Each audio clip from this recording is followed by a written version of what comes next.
করেছিলাম, এক লোক দাড়ি রাখছে কিন্তু বউটা ভালো না। বউ প্রতিদিন বলে দাড়ি কামাও, নতুন বিবাহ হয়েছে দাড়ি কামাও, নাইলে তো সংসার করবো, নাইলে 1 2 3 দিয়ে চলে যাবে। সারাদিন বেচারা বউকে বুঝায়, বউ বুঝ মানে না, রাতে বুঝায়, বউ বুঝ মানে না, দিনে বুঝায়, বউ বুঝ মানে না।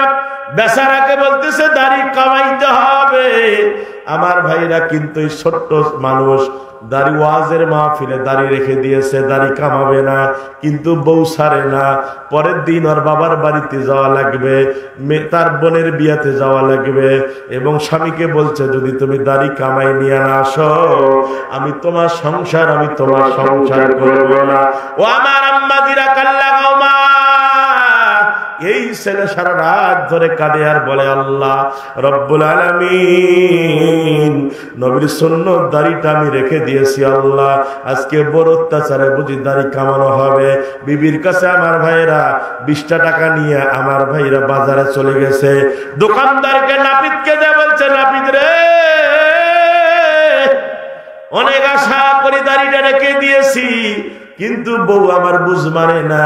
যদি সারা রাত স্ত্রীকে বুঝাইছি বুঝ মানে না, সকালে বুঝাইছি বুঝ মানে না, দে দে দে নবীর দাড়ির সুন্নতটা তুমি একটু কেটে দাও।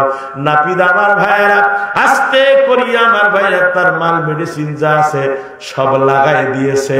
এই ছোট্ট মানুষ আমার ভাইয়েরা বারবার নাপিতকে বলছে, নাপিত রে একটু অপেক্ষা কর, মনটা চায় না যে দাড়িটা আমি কামাই। নবীর সুন্নত, মদিনার নবী বলছে যারা দাড়ি নিয়ে কবরে যাবে, একটা সুন্নত যদি কেউ জিন্দা করে 100 কল্লা কাটা শহীদের সব আল্লাহ আমলনামায় দিয়া দেয়। এ নাপিত একটু সবুর কর। নাপিত ধুইয়া দিয়েছে, ভাই বাড়ি যান, দাড়িটা রেখে দেন, স্ত্রীকে বুঝ মানান। বাড়িতে চলে গেছে, বিবি বলছে কি ব্যাপার, তুমি কি দাড়ি এখনো কামাও নাই? কই বিবি অনেক চেষ্টা করলাম কিন্তু বাধা দেয়, অন্তরটা শুধু বাধা দেয়। আমি তো হুজুরের মুখে শুনে দাড়িটা রেখে দিয়েছি, দাড়িটা কামাবো না। কেন তুমি বুঝবানো না? কি হয়েছে বলো, আমি ঢেকে যাব, তাতে কোনো সমস্যা হবে না। কয় না না না, দাড়ি না কামাইলে আমি আমার বাবার বাড়িতে তোমার এইভাবে নিয়ে যাব না। আমার ভাইরা বেচারা বিরক্ত হইয়া দোকানদারের কাছে যায়, বলছে দোকানদার ভাই আস্তে করে তুমি আমার দাড়িটা কামাই দাও, আমি স্ত্রীকে বুঝাইতে পারতেছি না, বেবি আমার বুঝ মানে না। দোকানদার আবার মাল মেডিসিন যখন সবকিছু লাগানোর পরে আমার ভাইরা দাড়িটা যখন হাফ ইঞ্চি টান দিয়েছে, হাফ ইঞ্চি যখন টান দিয়েছে, দাড়ির প্রতিটা লোমের গোড়া দিয়ে আমার ভাইরা রক্ত ঝরা শুরু হয়ে গেছে। দোকানদার আমার ভাইরা তাড়াতাড়ি তার মেডিসিন, যত প্রকার মেডিসিন রক্ত বন্ধ করা লাগানো শুরু হয়ে গেল, কিন্তু রক্ত বন্ধ হয় না। দোকানদার বলছে ভাই রে, অনেক মানুষের দাড়ি আমি কামাই দিয়েছি, কোনোদিন তো এই সমস্যা হয় না, কি ব্যাপার তোমার রক্ত কেন বন্ধ হয় না? আমি অনেক চেষ্টা করলাম রে ভাই, রক্ত বন্ধ হয় না। জলদি চলে যাও, ভালো কোনো একটা ডাক্তারের পরামর্শ নাও, জলদি চলে যাও। এই লোকটা তাড়াহুড়া করিয়া ডাক্তারের কাছে চলে গেছে। ডাক্তার সাহেব তার যত প্রকার মেডিসিন ছিল সব কিছু মেডিসিন লাগাই দিয়েছে, কিন্তু রক্ত বন্ধ হয় না। লোকটা হাউমাউ করে কাঁদে আর বলে আল্লাহ বেজার বুঝি হয়ে গেল তুমি আমার উপরে। আল্লাহ স্ত্রীর কথার কারণে আজকে দাড়িটা কামাই দিয়ে আজকে কি আমার এই অবস্থা হয়ে গেল। আল্লাহ নিশ্চয় বুঝি আমার উপরে তুমি বেজার হয়ে গেছো। এইভাবে হাউমাউ করে কাঁদে। তার স্ত্রী চলে এসেছে, কিন্তু কোন ক্রমে আমার ভাইয়ের রক্ত বন্ধ হয় না। এক লোক ডাক্তার সাহেব পরামর্শ দিল, রে ভাই আমার মন বলতেছে নিশ্চয় আল্লাহ তোমার উপর অসন্তুষ্ট হয়েছে। ওই যে দেখা যায় একটা মাদ্রাসা, ওই মাদ্রাসায় চলে যাও, ওই একজন আল্লাহর ওলি আছে, হুজুর আছে, তার কাছে পরামর্শ নাও, দোয়া চাও, নিশ্চয় আল্লাহ সুবহানাহু ওয়া তাআলা ওই হুজুরের দোয়ার বদলতে আল্লাহ তোমার বিপদ মুক্ত করে দিবে। জোরে কোন সুবহানাল্লাহ। এই চাঁপাইনবাবগঞ্জবাসী কান লাগাও, কোন নবীর কলিজায় আঘাত দেয়? দাড়ির মধ্যে খুল লাগানো ব্যক্তি চলে গেল আমার ভাইরা হুজুরের কাছে। হুজুর আমার ভাইরা মাদ্রাসায় কিতাব পড়াইতেছে, যাইয়া হুজুরের কাছে বলছে মুহাতামি সাহেব হুজুর দেখেন হুজুর আমার এই অবস্থা। হুজুর সব ঘটনা যখন খুলে হুজুরের কাছে বলছে, আল্লাহর ওলি আমার ভাইরা ওই জায়গার মধ্যে এইভাবে হাতটা লাগাইতেছে, লাগাইতে লাগাইতে আমার ভাইরা হাতের মধ্যে আঙ্গুলের ভিতরে রক্ত যখন আমার ভাইরা হাতের মধ্যে ভরে গেছে। হুজুর আমার ভাইরা কথা বলতে যাইয়া হঠাৎ করে হুজুরের নাকের কাছে হাতটা আঙ্গুলটা যখন চলে এসেছে, হুজুর একটা লাফ দিয়ে দাঁড়িয়ে গেছে, বেটা যে রক্তের ঘেরান আমার নাকের ডোকার মধ্যে ভিড়ে জমাচ্ছে, মনে হয় রে বেটা যে রক্ত আমার হাতের মধ্যে লেগেছে, যে রক্ত তোমার গাল থেকে বাইরে হচ্ছে, এটা সাধারণ রক্ত না।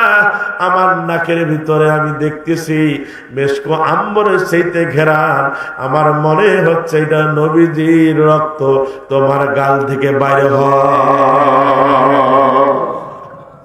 এ মুসলমান ভাইরা রে আমার, হুজুর এক পর্যায়ে আমার ভাইরা আল্লাহর কাছে প্রার্থনা করলো ছাত্রদেরকে নিয়ে। দোয়া করার পরে হুজুর যখন হাতটা মলম করে দিল, হুজুরের হাতে তওবা করিয়া বলছে, হুজুর আমি আর কোনোদিন আর দাড়ির মধ্যে খুল লাগবো না। বিবি চলে যাবে, বিবি চলে গেলে বিবি পাওয়া যায়, আর নবীকে যদি আমি হারিয়ে ফেলি দুনিয়া তো আমি লাঞ্ছিত হব, পরকালে নবী আমারে সুপারিশ করবে না। আজ থেকে সিদ্ধান্ত নিলাম আর কোনোদিন দাড়ির মধ্যে খুল লাগাবো না। এই জন্য বলতে চাই রে মুসলমান, এখানে কোন যুবক আছো আমি দেখতে চাই। আজকে শাওয়াল মাস, আর অল্প দিনের মধ্যে মাহে রমজান মাস এসে যাচ্ছে। কয়েকদিনের দুনিয়া, তোমার মতো কত যুবক গাড়ির নিচে অ্যাক্সিডেন্ট হয়ে মারা যায়, কত যুবকের লাশ। তুমিও চলে যাবা, আমিও চলে যাব। আজ থেকে আমি দেখতে চাই কোন আল্লাহর বান্দা আছেন আর জীবনের দাড়ির মধ্যে খুঁটটা লাগাবেন না।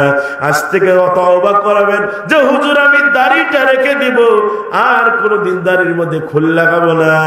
এরকম কোন যুবক যদি থাকো হাতটা তুলে দিতে পারো, আমি কলিজা দিয়ে তোমার জন্য দোয়া করব, তাহাজ্জুদ পড়ে তোমার জন্য দোয়া করব, তোমার দিল খুলে যাবে।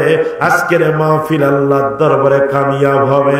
কোন আল্লাহর বান্দা এখানে হাতটা জাগাইতে পারেন যে হুজুর আমি আর দাড়ির মধ্যে খুললাম? আমার এক ভাই জলদি চলে আসেন, আর এক ভাই, দুই ভাই, আরো কয়েকজন হাত তুলেছে। আল্লাহ সামনে আসেন, সামনে আসেন, চলে আসো, চলে আসো, আমি দেখতে চাই, সামনে চলে আসো। দাঁড়াও, লজ্জা করিস না রে ভাই, দাঁড়া, দাঁড়িয়ে যা, দাঁড়িয়ে যা, লজ্জা করিস না, সামনে আয়, সামনে আয়, আমি কলিজা দিয়ে তোর জন্য দোয়া করতে চাই।